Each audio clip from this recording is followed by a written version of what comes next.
Magandang araw dyan mga followers, viewer natin. Maraming salamat po sa inyo at pinagpalang magandang umaga. Nais ko lang ikaklaro sa inyo lahat sa mga viewers ko at sa followers ko na hindi mo na ako mag-upload gawa ng nasuspindi po ako sa pag-upload natin ng video at sa mga kasamahan natin mismo ang nagpapasuspindi sa akin.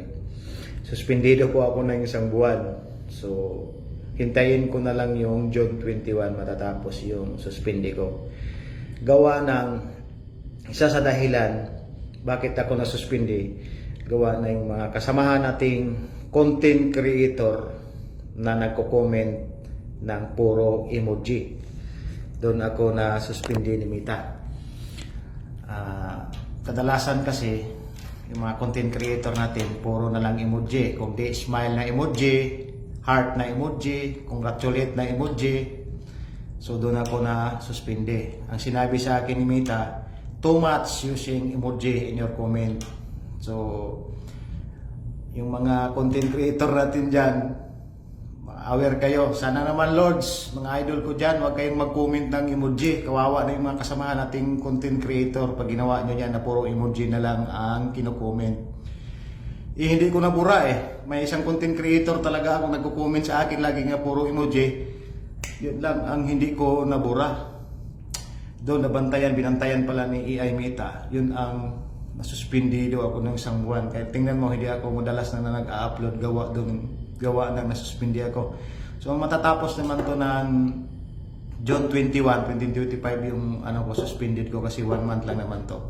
Sayang yung income ko niyan. Pero nandiyan lang naman yan. Suspended din lang ako sa monetization program ni Mita. Lahat, suspended lahat. Diba? Sa mga kasama nating content creator, pakiusap. Huwag naman kayong mag-comment ng puro emoji, mga tol. Alam kong nandyan ka, nakikinig ka dyan. Huwag kang mag-comment ng puro emoji. Kawawa yung content creator mo pag mag-restrict. Wala talaga. Suspendido talaga akong lahat. Gawa ng may isang content creator na binantayan ko talaga na puro emoji yung kino-comment niya sa akin. Kung di naka-smile, congratulate na emoji. Kung gusto nyo, huwag nyo panoorin na lang.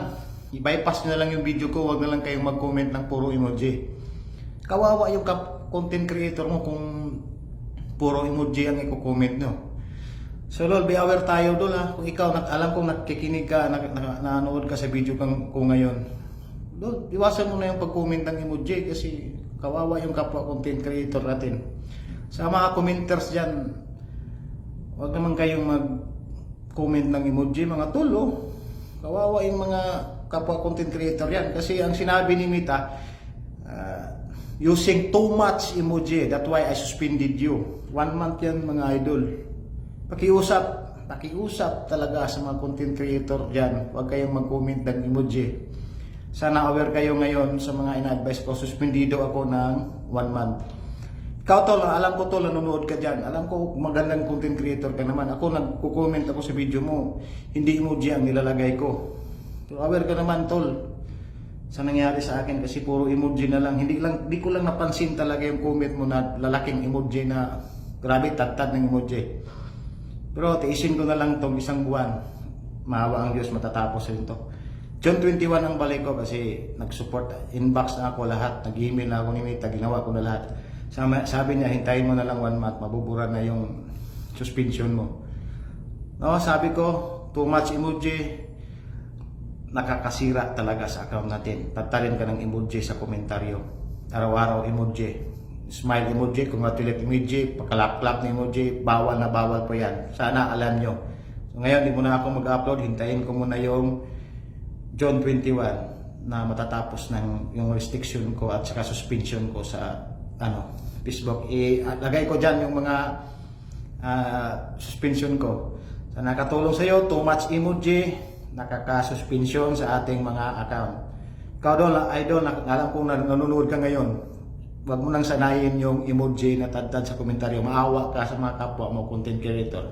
Maraming salamat at sana alam nyo na kung anong nadaanan ko ngayon. Aware tayo sa pagko-comment ng mga emoji sa ating mga comment.